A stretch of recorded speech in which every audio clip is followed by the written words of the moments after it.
Hello, everyone. Welcome back to Hear Our Voices. This is your host, Khadija D, and this is a podcast where we tell stories, give resources, and change the narrative of homelessness. So, guys, we are getting up there. I know, again, 112 people don't seem like a lot. But when your community was one just like last year, it's a lot to me, okay? And it means so much that you are joining the family wherever you're listening on. Guys, I want you guys to give me a thumbs up and definitely just support your girl, okay? And the podcast and the things we pushing for, a lot of the stuff that we push for on this podcast are family homelessness issues, or we might bring welfare rights issues, things like that will affect people in general, but our niche is family homelessness. But a lot of the policies we do go for can affect more than just families itself. So yes, follow us on TikTok, follow us on Instagram, here on YouTube, or here on Spotify, wherever you're listening to me. Tell me where it is. Follow on Instagram more because we give updated stuff out there. We have something exciting that we have for families coming up. We're soon gonna debut it, so look out for that on Instagram and probably YouTube will be a video out soon, and maybe TikTok. We'll see. And we're gonna show you what we're up to. We're doing new things this year. We started the Family Action Board last year, September 24th, and we're going just freshly ahead, guys, to make sure we can affect our community in certain ways. And I have other things in my life I'm gonna tell you about. But not in this episode, but if you stay tuned and subscribe and follow, you will get the updates. If you follow me on my social media platforms too, everything will be down in the link tree down below. I'm pointing and talking to you with my hands, and you can't even see me. But if you imagine me speaking to you with the energy that I have, my hands are moving. Just imagine it while you're cooking, cleaning, driving. My hands are moving at all times. You might be able to hear my bracelet jingle in the background. But yes, we are also hiring, guys. We're hiring people with lived experience of homelessness, and you have to be at the PATH standard. You have to have been a guardian over a child under 21 in New York City. Right now, we're not going out of state for that particular one, but if you want to tell your story and you live out of state, we definitely take that. Um, but yeah, so I think that's how it is thus far. And what else? I think that's it. And if you're a child also who is in the situation and had the memory of it, we'd still love to have you. We have other things coming up also. So yes, and if you want to volunteer and be a part of my crew, you can do that too. And links for all these things. Probably not the job thing. Everything will be down below, and we'd love to hear from you. And if you're a person with resources, we'd love to hear from you too. But yes, we have a guest today. He's running for Congress. So I'm excited. I like to get candidates before they, become a star and they leave the little people like me behind. So I'm excited to have my first person who's been running for Congress on this episode. This week has been out some bangers, guys. We had Christine Quinn on Monday's episode. We're doing some big things. And I'm not saying my people with lived experience are not big things, but we're doing bigger things. And hopefully we get more people with lived experience. Don't be shy. Come on the channel. We'd love to hear you and your story. Want to see what you're up to and where things have brought you at this moment. So right now we have Vichal. I feel like I'm gonna say the name wrong. You Kumar. got it. I was like, oh my gosh, it's giving me slight. I'm like, I don't want to be messing this up. But he's our guest on our show today. So tell us a little bit. Actually, how did we meet? Tell people how we met. Sure. Well, thank you for having me. Not where I 112 live is though. Not the where the buildings where I live though. But you can tell them how. I will not tell I will not say where you live, but 112 is fantastic. 112 is also a great number to be at. Yes, Uh thank you. we met the other night because I was out canvassing in the neighborhood, letting people know that I'm running for Congress, introducing myself and hearing about what they like to see out of their next congressional member. And so that was really exciting that you took the time to connect and chat with me. I appreciated that. What I think was brave, when I say don't tell me where I live, granted, if you honestly Google my name, you can find out where I live. So if you want to do that to and be a stalker, you can, but I do have cameras, so look out for that. Um, but he was in my niche development. I think he had to have skin of steel, like Jehovah's Witnesses, to come door to door. And I live here and I would never. I talk to the neighbors 2 doors down, and that's about it. I don't talk to nobody here unless I have to. Wow. So already he's going on the streets of Nitrous neighborhood to talk to the people. I'm not saying I no. I'm not gonna say hate or nay for anybody. People can tell their stories and say what they're gonna do on here, but I'm just saying, so far, that's a win in my book. I'm putting it out there. well, Yes. well, I appreciate that. So yeah, my name is Vichal Kumar. Vichal like Mitchell with a V. Now you understand why the campaign actually goes by Kumar. It's a little bit easier for everyone to remember. Hmm. I've been working with night attendants for most of my career and have been in many night buildings and many night apartments. And I think you have to, as a leader, go where people are and meet them where they are. And I think that that's critically important to do. So I have no concerns with doing that. And that is what I do pretty regularly because that is where people are. And if you want to really hear from them and really hear what it is that they need and what it is that they want and what it is that they expect, then you have to show up for them. And showing up is really my story. It's been my life. It's been my career. And it's kind of why I'm running for Congress. Tell us first, how did you start in life, like in general? Like, how did you just get up one day as a child, 3 years old, like, Mom, I want to be a congressperson? Like, how does that work? Like, how did you come to Sure, this? sure. So I was born in New York, and my parents owned a convenience store actually. So my parents are immigrants, and we're really working class immigrants, and own this convenience store. And I love my parents, but my parents are not the greatest business people, and so we certainly had some challenges growing up. We didn't grow up with health insurance or dental insurance. We oftentimes had, struggled in keeping the lights on or keeping heat. And but the one thing we did have was lots of family and food. My mom loves to cook, and we always had lots of people living with us and staying with us. And what all this taught me was that it's really about showing up for your community and whatever community that is. And I never felt a pull of I was missing out or that I was uh, that these experiences left me wanting. Rather, it reinforced my desire to continue to serve, and that's why I decided to become a public defender. So a lawyer, but a public defender. And to be clear, my parents were like, "Oh, awesome, a lawyer." And then I was like, "Right." And then public defense. They're like, "Wait, is that the one that makes money?" And I'm like no, like listen, we do fine, but no, this is not like what you see on TV. This is just doing the work. And that is what I always wanted to do since I was a kid. And I've been able to do that for the last 20 years here in New York. And that's incredibly exciting for me. So you did wake up at like 4 years old and say, I want to be a public offender. So So technically I you was did. so I was actually about 8. My Oh, parents were actually the subject of a lawsuit, oh man. and that lawsuit really really financially hurt them quite a lot and hurt what resources we had. And what it taught me was that I didn't understand why the legal system wasn't fair. I thought the law was supposed to be fair and just, and but it really seemed to be whether or not you had money drove what the outcomes were. And that was when I decided that I wanted to be a lawyer, and I wanted to be the lawyer for people who couldn't afford a lawyer. I didn't know at 8 years old what public defense was. Like, let's be clear, I wasn't like public defense is in my blood.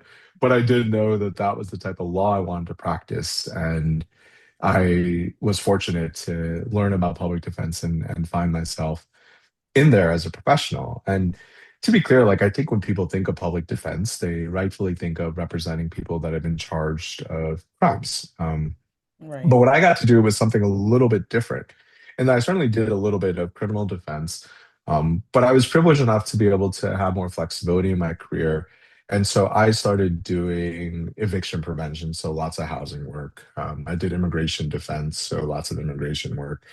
I worked with community members on accessing public benefits or accessing SSI, accessing affordable housing, and or fighting like consumer debt issues. And it really was allowed me to step into lots of places that they didn't weren't used to seeing lawyers. Usually they just had community members show up by themselves and deal with judges and deal with lawyers and have to do the best they can and fight for themselves and never have a lawyer. But then I started showing up and to just try to make the court enforce their rules, right? And try to make people that were in power have to bend to the fact that now there was going to be a more equal playing field. And that to me was an incredibly rich, privileged opportunity for me to really support community members in.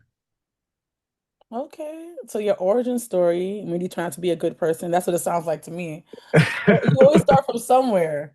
A Start from situation, somewhere. yes, a Yeah. situation can, people I don't think realize a lot of the or people's origin story, whether it's good or bad, it starts when you're very young. So this could have Yeah. been like you see this happen to your parents, you're like, you know what? I'm gonna steal from the rich and give it to the poor. Like you could have went a different Yeah. total, different way, It you could know? have. But you're It like, could no, have. I'm standing here for the people. I'm gonna do it the right way, and that is honorable for sure. For sure. So tell us what you have been doing, because you, from what I understand, you haven't done that particular work like in a while, right?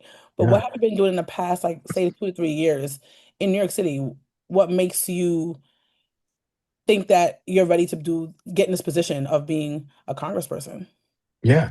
So what I was fortunate was not only was I providing individual representation, but what I was doing was building kind of new models and new systems designed to really work with people on both stabilizing their lives, but helping them meet their goals. And I think so often when we think of public defense or lawyers, we're working on harm reduction or mitigating what people are seeing today. And that's kind of the end of it. And what we really built out, and when I built out both in the Bronx at the Bronx Defenders and then in Harlem at the Neighborhood Defenders Service of Harlem, was these holistic civil practices that sought to both serve community members' needs in really whatever forum was necessary, whether that was housing or immigration or employment or health, accessing healthcare, accessing public benefits, but also making sure that they wouldn't need to keep coming back. And you want to find long-term, stable, affordable housing. You want to help people be equipped with the tools necessary to find sustainable employment. And by doing that, I think you create a much different model of support and representation, which isn't just focused on the harm that people are suffering through today. And so I did that. And for the last 3 years, actually, have been working on taking that model and building it in communities across the country. So I've been working in places like Missouri and West Virginia and Kansas and Texas, Florida, Cali, Chicago, kind of importing this model that I built in New York. So that way those communities could also get access to these level of services. And what you learn is that not a lot of places look like and feel like New York. New York is very unique across this country.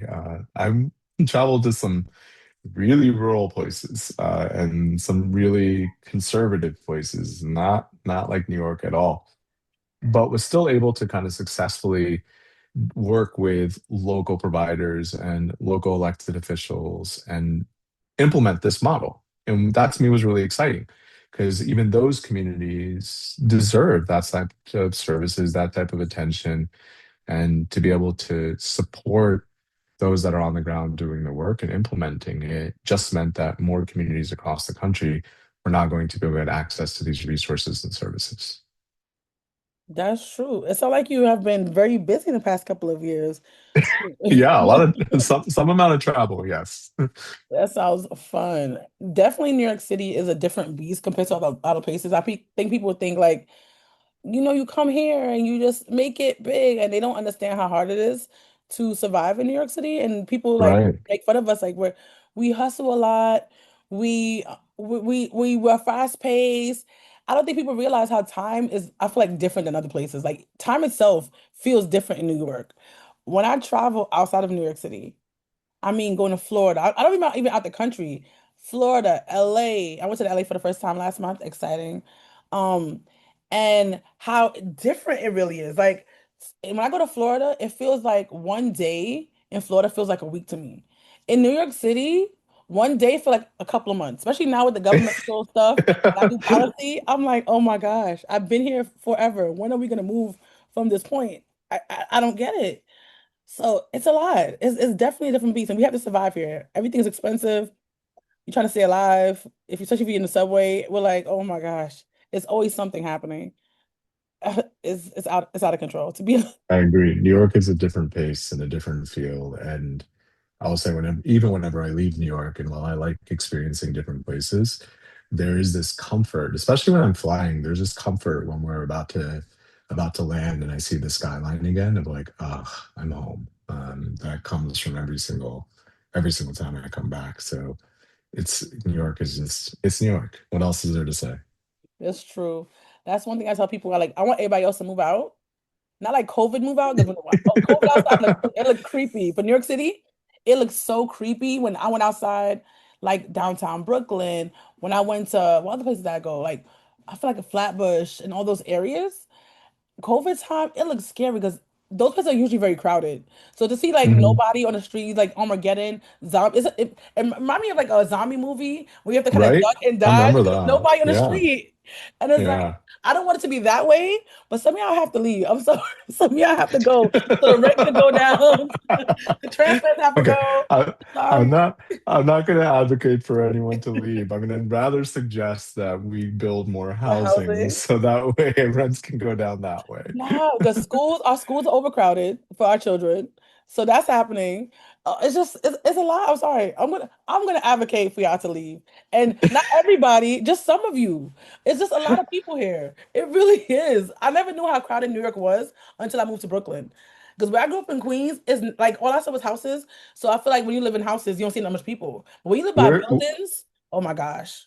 where'd you grow up in Queens? I grew up in Lawson, Springfield Okay. Gardens, those areas. So Yeah. but I All went right. to school on Hillside. So Okay. because of that, I saw more people when I went to Yeah. like the Ave. And but where I grew up at, it's not that much people there compared to Yeah. like the other places. So I'm like, man, come out here. I'm like, New York is very crowded. I just never knew until I really moved out here. So I go to church out here that it is so crowded. And I'm okay with that. I love, especially where I live right now. I love the vibes. I love vibes. That's why I don't like Queens. Because I feel like where I lived in Queens, we didn't have no vibes. It was very quiet. I love where I live. Hmm. If something always happened, it seems like the community is very engaging over here, even though we have gentrification, but that's a different story for another day. But it's very vibesy here. So I love it for that, but we're overcrowded with the vibes. So that's the problem I have. The I overcrowdedness mean, bothers me. New New York is the most densely populated major city in the States. It So, is. hey, So I don't want to push y'all out, but I'm pushing y'all just a few y'all. There's like a few couple thousand to go and you can visit. You can visit. I'm not sure a few couple thousand is gonna change rent much, unfortunately. That's the sad part. That's so true. That is so true. So we just build more housing. Let's just make it affordable. Build more housing, build more houses. I'm very big advocate on houses too. Buildings are great. They're wonderful. Not everybody wants a house, but we need more houses for people like me who want to have their own backyard, have our own little space, things like that. But we also Mm-hmm, need buildings because some people just honestly a house is a lot of times if you don't have make a lot of money, it's not affordable. Like you have if something breaks, you're screwed mm-hmm, and you're gonna be mm-hmm. in homelessness. So I understand that everybody can afford that and people need to live in buildings because it's more affordable. If something breaks, we got a landlord. If they're not a slumlord, they'll actually come there and they'll fix what they have to fix, and then they go. So I definitely I think it's a thing for everybody here. And New York City, honestly, like I said before, it's all about the vibes. Like no matter which borough you in, you could find something. I don't know about Staten Island. So I can't even vouch for them. For the rest of the four boroughs that we claim, really, we know they have the vibes. I don't know about Staten Island at all. I'm not gonna lie to you. I've been there a few times my whole life, and I live in New York City all my life. I don't think I've been there over 10 or 20 times, to be honest, in Staten Island. So that tells you what you have to know about Staten Island. Most New Well, Yorkers, I feel like, doesn't go there, but I'll say two things. One, yes, every borough has a vibe, but it's not just like borough, right? It's like every few blocks there's a slightly different it's vibe, and that true. I think is what the magic of New York. There's Yes, so many different communities, and the way that they commingle, collaborate, like blend into each other, and yet you can find like slightly different identities around the corner and yes, slightly different like musical like the music will change, right? Like you'll just yes, hear the music that especially during the spring and summer where New York is really alive and you just turn down the block and you're like, okay, now we're in this vibe. And that's the beauty of New York. Staten Island, the first time I went to, my parents took me there because they wanted to be on the ferry. And we got on the ferry and we got to Staten Island and It's like, oh yeah, the ferry was nice, and then we came back, and then I went there. I went there.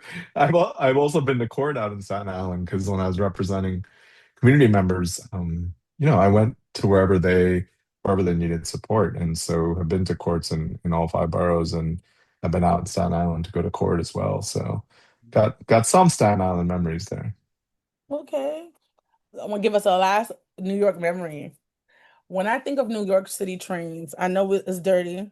I know there's a lot going on down there, but it's like I feel like it's own land. But when I think of Showtime, when you hear Showtime, you know you're a real New Yorker. If you don't know what I'm talking about, you haven't been here long enough. But Showtime is a different beast. When them break dancers come on the train, Hmm. Showtime and the boombox come out, and they're swinging from here to there. I'm like, man, hopefully I don't get hit, but it's a show and I enjoy it. I love New York for that. Yeah, but the beauty is you don't get hit, right? Like everyone's like, "Oh Right. no, I'm gonna get hit," but like people, you don't get hit. Like they know what they're doing. They do. I don't know how it is. That shoe will fly like I think like within an inch of my nose, but never Right. ever have I been hit. And now to the point where I don't even flinch anymore because I'm like, wow. So when I do get hit, if I do ever do get hit, it'll probably really hurt. But no, I'm in. I love Showtime. It's like the my favorite part of commuting is the entertainment that you get along the way. Literally, between I think I want to say mariachi bands. I saw one today. They have now there's a whole like just Apollo season, like Yeah, dancers, singers. You have a little bit of this, grandpa. It's so much happening. It's th its there own thing. was the other night there was some gospel. It was like 11 p.m. Yes. and I'm like, whoa, like okay, like this is something. Like Right. I appreciate this on my ride home tonight. Oh man. But yes, New York City has its wonderful parts and also has its bad parts. Like nowhere is perfect. And what in our system for New York City do you think would be one of your things to change? I feel like I'm not 100% of what Congress can, well, they do a lot of stuff.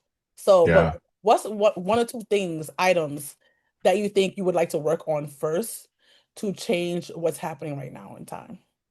Yeah. So I'd say after 20 years of kind of working with community members and really standing on the front lines of what it is that they're experiencing, there's just a whole lot of machines that kind of run our lives and really you know, challenge our day-to-days, whether we're talking about ICE taking families, about rent being unaffordable, about corporations and conglomerations making the cost of living so high. And all this is happening in the backdrop of the United States engaging in lots of what I would say are immoral wars across the world. And when we start, you're right, no place is perfect. And when we think about the struggles of what day-to-day people are facing, what working families are facing, I think at the top of the list is that just housing is one of the biggest crises in New York City. Rent's unaffordable, housing stock is very limited, and when we're talking about public housing in particular, conditions are oftentimes deplorable.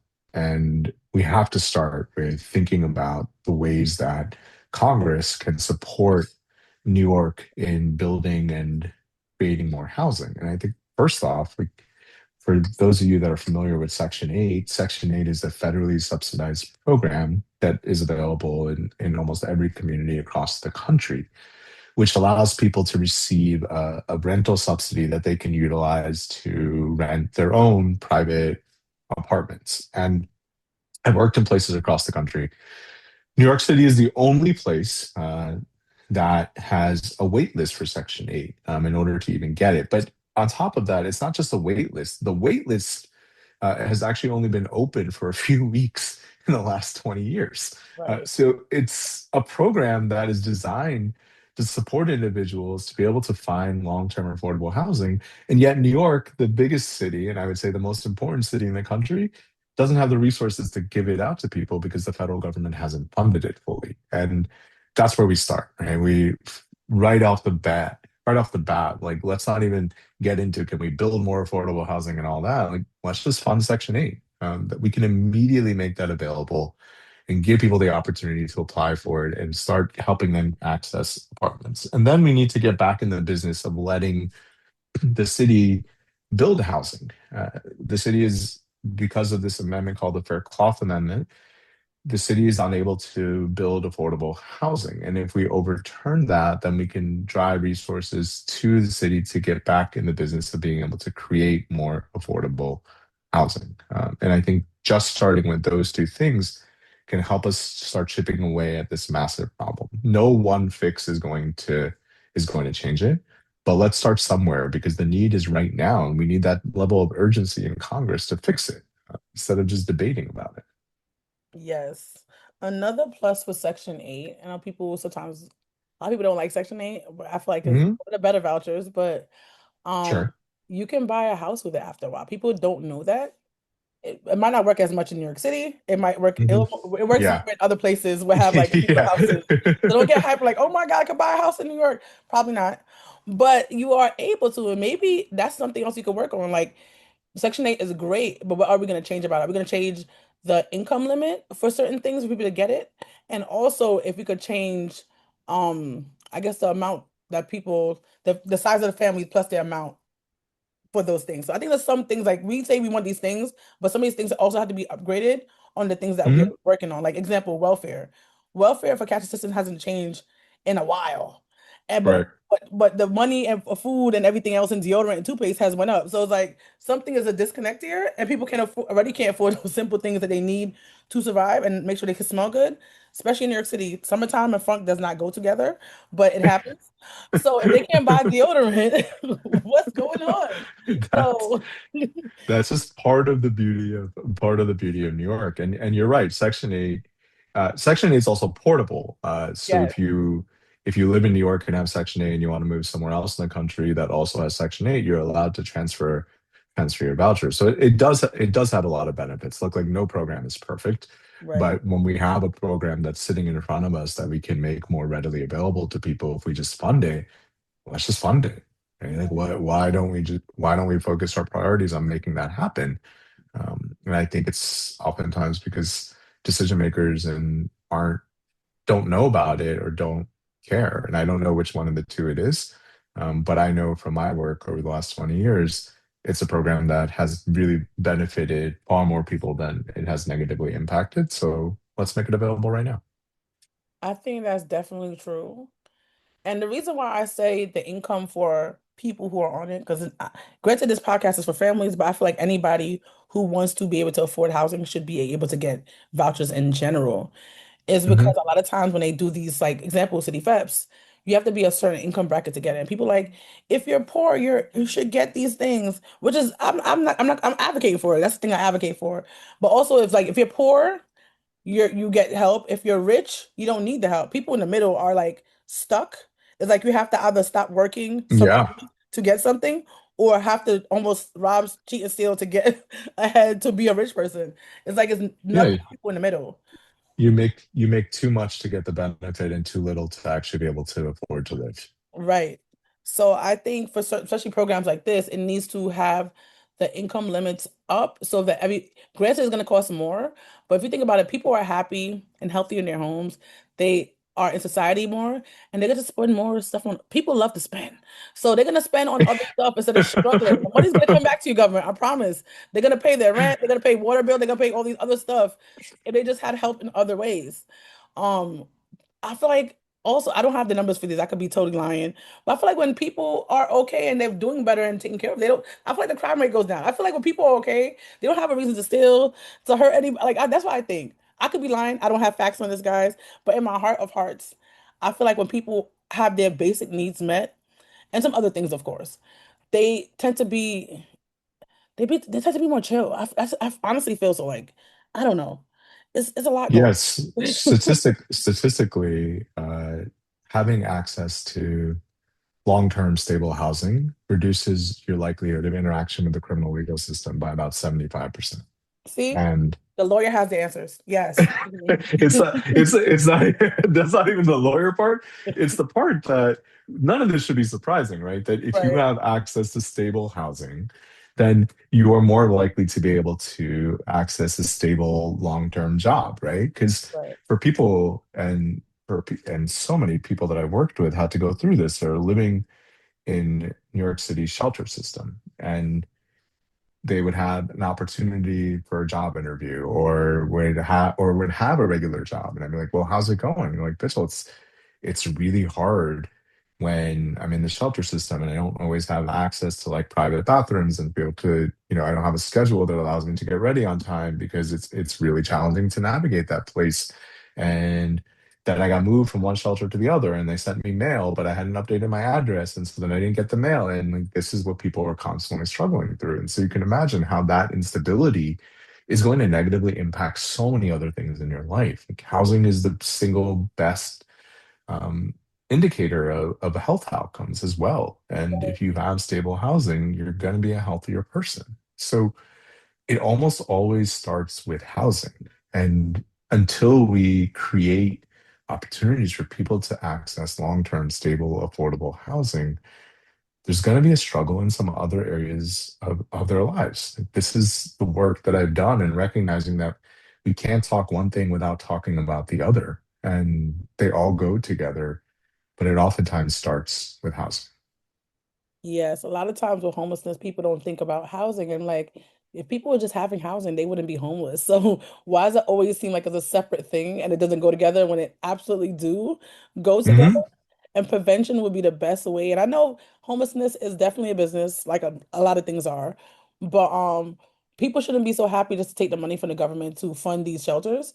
We need to lock down. Granted, again, if you're new here, I believe shelters should be around, but it has a time and a purpose for a fire, for a natural disaster. But it shouldn't be that people are staying in shelter for over a year because we don't have housing and they have a voucher in their hand, they can't get to a proper apartment. So Yeah, I think you've said that exactly right, right? Yes, we have emergency shelter in New York to make sure that nobody has to be unhoused. But you ask most people who live in shelter, they don't want to stay in shelter, right? right. I met someone when I was out canvassing up by the subways a couple weeks ago, and she was pretty young, right? Like a teen, like late teens, early 20s. And Mm, she told me how what her struggle was that the case manager in her shelter hadn't spoken to her in 6 months. So they weren't able to set up any type of program or plan to help her access long-term housing. And so she's been in this building that feels unsafe and wants to get out. She don't want to stay there, right? And people don't perceive these as long-term options. They want to be able to transition into something that is their own housing. So it's not like people want to stay in the shelter system. it's true. It's definitely true. And talking about safety and health outcomes, if you have been on this is like an old episode, but also I was doing a research thing with NYU, and we asked moms with kids under 5 different questions, right? And one of the questions we like they was asking is about like health outcomes and do you see delays? And a lot of mothers do not like to put their children on shelter floors. So their children are actually delayed in Hmm. walking and crawling because of this. So it's like you have your child, you could go to shelter because a lot of if you don't know, also the high contributor of shelters for families are DV Hmm. situations. Yep. So a lot of them are fleeing for their life to get in the situation to go in a shelter to be able to survive with their child. And they don't want to stay there months on end, but it happens for most families over a year is the average for families in New York City. When you come from the DV system, add 180 days because they usually come if you come from a DV system was not DHS, it's 180 days in that system to get put to city um shelters. So that's even more, time in the shelter. And mothers, because it's one thing if your floors eat like a nice moppable floor, but the shelter I was in and other shelters, they have carpet. So because they have carpet, you wouldn't want to put your child in like you don't know how when is the last time I actually had a deep clean? Would probably didn't. Right. And a Right. lot of shelters have rats, they have roaches, and it's hard to clean stuff like that. So if it's a hard surface, it's much easier. You could bleach it down, put your child on it, and still then you're like, why? But it'll be better. But it's just kids are being delayed because of the situation their parents are in. Shelters don't allow you to have walkers. I'm not sure about all shelters, but we interview people and they said they're not allowed to have walkers or certain furniture because it's counted as furniture, which is a very weird dynamic. But babies if they're not in daycare, they need to know how to do these things by themselves. And usually walkers help babies along. I know this, not with my daughter per se, kind of, but my daughter was in daycare since 4 months old. So I feel like certain experiences I wouldn't have as much because she just did that stuff in the daytime, and I just pick up in the afternoon. She was fine. But I had a foster daughter who came to me at 10 months, right? And she was when she came to me, she wasn't even pulling up properly at 10 months old. She wasn't even trying to stand really, like, and if she tried to stand, it was wobbly. She couldn't even crawl. Like she crawled with a little, it was a little thing going on. So, Hmm. and mind you, she's in the foster system. So I saw buying a walker for her, how it can help. So I imagine if a child's in a shelter and they have a walker, how that would help them be a better walker and know how to balance themselves properly because it's in a safe and little, especially if you have the one they put the whole body in, is much better than, probably the one they just push, depending on how old the child is. So it's like having something so simple and you're not able to bring that into your environment and your child, because the effect of that is that your child is delayed in walking, is a slight Mm-hmm. problem. You know what I'm saying? And it's just like, yeah, shelters are great for emergency, but it's not supposed to be long time living. It's just not. Yeah. No, absolutely not. And we've seen it so often. I've seen it so often with community members I've worked in that definitely needed to access shelter during emergency times, but the disruptions that causes to their lives, right? The shelter isn't necessarily where close, and oftentimes when we're talking about a DV context, is nowhere close to where they used to live. Right. So if they were working around there or if their kids were in school around there, the disruptions that happen to people's lives are immeasurable. And these are all compounding issues that we see when we're doing this work and when you've been working with community members and seeing the impacts of all of these systems playing out at the same time, it's no wonder that it is such a challenge. And that's why we need leadership, we need policies that recognize that it's these aren't things in a silo, and that we need to be able to think about solutions that help people more universally, instead of just trying to fix an issue at a time, because that doesn't work. I think that's a great point. I think people don't realize like everybody, there's a lot of things to advocate for, right? There's a lot of things to advocate Of for, course. and Yeah. the systems are broken in a whole. But sometimes I know we try to fix one thing and then we don't realize the effect it might have on a different system. If we try to do everything that's like a one big push and everybody just really go together and not work in silos to get things done, I think we'll be much better off, to be honest. That listen, this is my thing, right? Where not only is it that the systems are broken, but the way that we conduct advocacy also has to recognize that there's intersectionality in our communities. And Yes. if we recognize the intersectionality in our communities and how we can be allies to each other, we can push for changes that will positively impact all of us and also gives us a stronger voice. Right? It's not just this one community trying to get this one benefit, but it's about all people recognizing that this is what we deserve. It's not even what we need, it's what we deserve. And if we start to work together and collaborate in that way, then I think we can really push for the changes, that are necessary for us to not just live but thrive. Guys, this is the end of the part one. So please come back next week. Please come back in a couple of days to listen to part two, to hear the rest of our shenanigans on this podcast. Definitely love to talk to you. We have something coming up, guys. We have a thing called the Fab Closet.